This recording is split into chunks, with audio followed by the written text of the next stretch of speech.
So finally, we have the answer. After months of speculation, we know what India's 15-man World Cup squad looks like. Robin Uthappa with me. So now let's not worry about the if. Let's react to the when, why, and how, Robbie. In the squad, which sees R. Ashwin in it ahead of a Ravi Bishnoi in a 3-man spin attack where Akshar Patel is in, Ravindra Jadeja's out. So I guess that confirms that Jadeja is not fit for the T20 World Cup. And very interestingly, in the reserve players, you see Mohammad Shami's name, someone who is not part of the T20 setup for a while. He will be part of the Australia T20s that will be coming up shortly. And Harshal Patel both make it, right? That's a summary of the squad. Let's start with the spinners, Robbie. Ashwin is in, Bishnoi is out, and Chahal is the only wrist spinner. What do you make of that? I'm actually quite happy with that. I actually thought maybe Bishnoi would make the cut, but clearly they want to go with the option of a left-arm spinner as well, and I think it's a very healthy choice. Akshar can also bat, as he's shown that in West Indies he's won a game for India single-handedly, batting at number 7 or number 8. So I think that all goes well for the Indian team. I think it's some great selections. Isn't from the team that I had discussed with you, I think the only player missing would have been Deepak Chahar, but he's there in the reserves. So all of them will still travel. I think reserve players will also travel to Australia. So I think it's a very good side. I think they have a replacement for a batter in case, God forbid, something happens to one of the batsmen in Shreyas Iyer. But otherwise, a proper side. They have 2 wicket keepers, two finishers, which is very important. And then they have Akshar, who can also play that role for them. So that's, I think, 5 proper batters, and then all-rounders as well. So I think it's a good squad. I think it's a very good squad. Yeah, India liked the option of 2 wrist spinners in that Super 4 game against Pakistan. It seems like a luxury to have.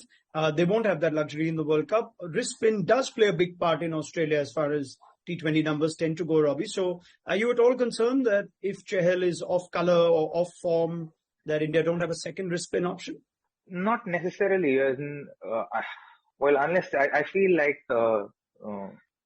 someone like Chahal is an extremely intelligent bowler. I don't think there's anything lacking with his skills. I think what we witnessed in the Asia Cup was a lack of variation.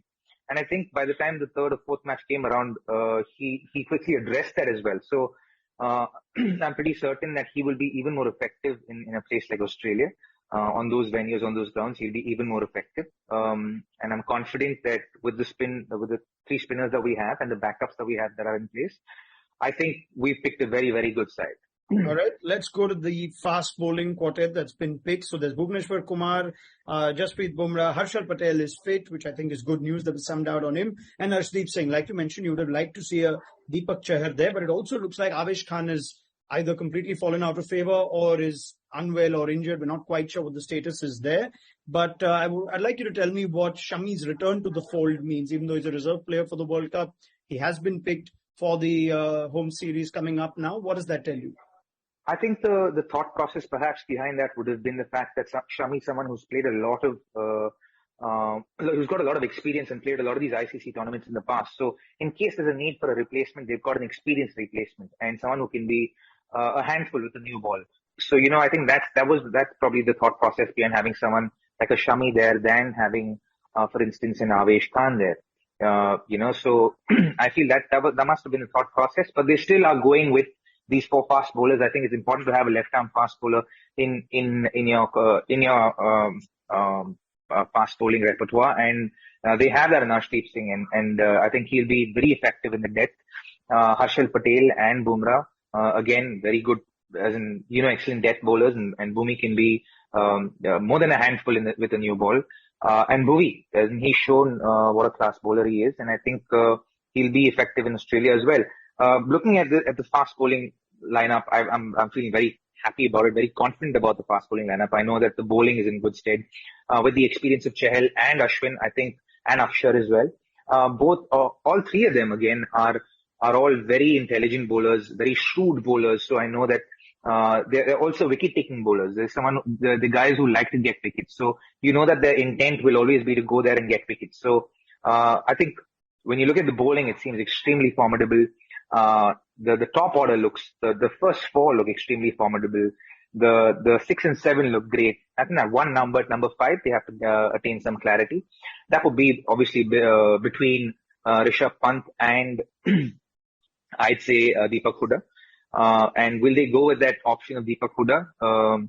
Or, the combinations could be a Deepak Huda playing with an Akshar Patel. So there's an off spinner there, there's a leg spinner there, there's a left arm spinner there. Or there could be, but no left-hander. But there's still a left-hander in Akshar Patel. Or there could be a Rishabh Pant, who's a proper left-hand bat, and you have Ashwin and Yuzi playing there, so that you have again 5+1 6 bowlers. I think it's a really strong side. And I think it'll do really well. Akshar Patel's selection is the final one. I'd like to just go into detail with Robbie. It looked like India didn't have the confidence to play him as Jadeja's direct replacement in the Asia Cup. Now that we know there's no Jadeja, would you give Akshar Patel all the T20Is that you have right now? Try and see if he can grow into that role with the series coming up against Australia and South Africa. I reckon the team management will be trying to figure out and gain some clarity as to what kind of a role they can, or what kind of a batting position they can find for Akshar Patel.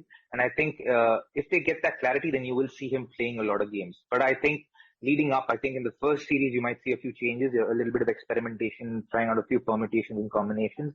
But I think in the back end of the Australia series, the last few games, I feel like you will see the final 11 playing the last couple of games of the Australia series.